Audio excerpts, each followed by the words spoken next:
Hello everyone. Today we are going to study chapter number 2, A Hasty Action. जल्दबाजी में लिया गया निर्णय या जल्दबाजी में किया गया कार्य. Once there was a poor man who lived with his wife away from the town. एक बार एक गरीब आदमी अपनी पत्नी के साथ शहर से बाहर रहता था. Both of them work hard to earn money. वे दोनों ही काफ़ी कठिन परिश्रम करते थे पैसे कमाने के लिए. So the whole day they were out of their house. और इसी वजह से वो दोनों पूरे दिन अपने घर से बाहर रहते थे. The poor man had a mongoose. उस गरीब आदमी के पास एक नेवला था. He loved it and looked to care of it. वो उसे काफ़ी प्यार करता था और उसकी देखभाल करता था. He had no child. उसके कोई बच्चे नहीं थे. So he treated the mongoose as his own child.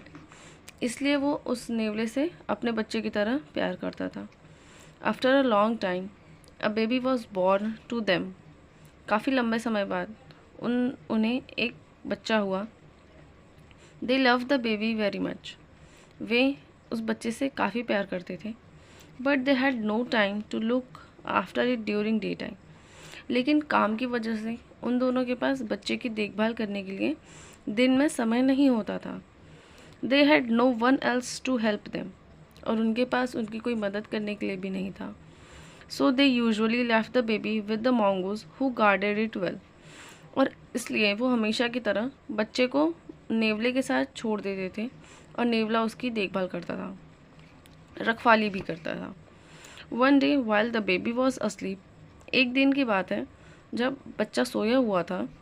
A snake came out of a hole in a corner of the room. एक घर के रूम के कोने से एक सांप बाहर आया. One the mongoose saw it. जब नेवले ने उसे देखा, इट अटैक द स्नेक. और उसने सांप पर हमला कर दिया. In this fight the snake was killed. और इस लड़ाई में सांप की मृत्यु हो गई. The body of the mongoose was stained with its blood. और नेवले के पूरे शरीर पे उस खून से रंग गया. मतलब वो जो नेवला है वो सांप के खून से पूरा लथपथ हो गया. Both the poor man and his wife had gone out of the house as usual.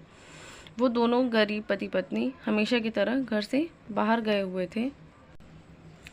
In their absence the mongoose save the baby from the snake and proved it faithful. हमेशा की तरह उन दोनों की अनुपस्थिति में नेवले ने अपनी वफादारी साबित की और बच्चे को सांप से बचा लिया.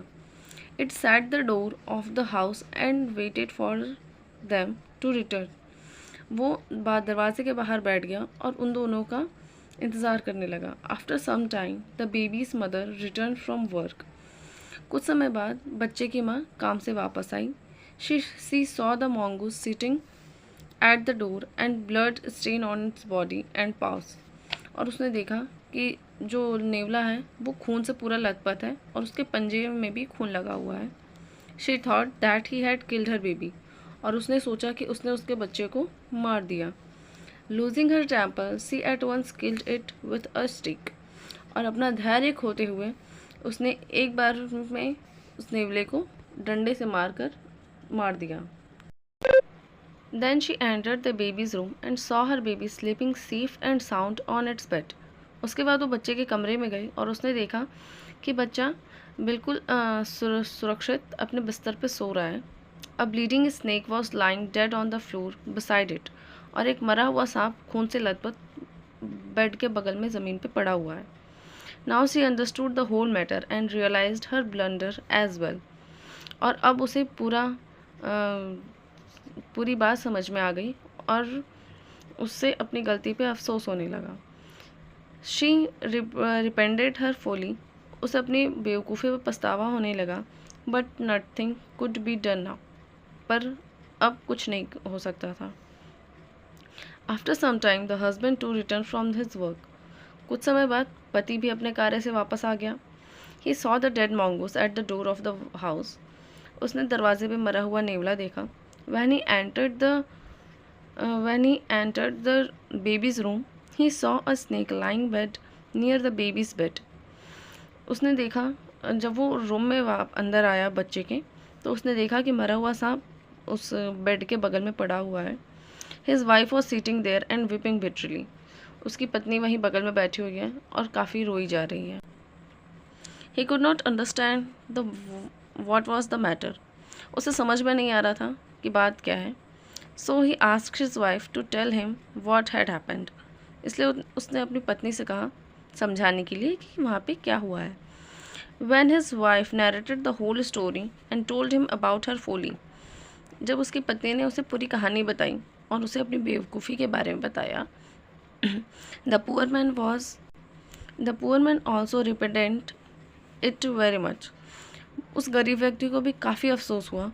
Both cried bitterly for the dead mongoose. और वो दोनों उस मरे हुए नेवले के लिए रोने लगे। They felt as if they had lost their own son. वे ऐसा महसूस कर रहे थे जैसे उन्होंने अपना खुद का बच्चा खो दिया हो। But they learn a lesson. लेकिन उन्हें एक सीख मिल गई। Never do anything in heist without thinking over it. कभी भी जल्दबाजी में कोई कार्य नहीं करना चाहिए बिना सोचे समझे। मतलब कि हमें कुछ भी करने से पहले सोचना समझना चाहिए।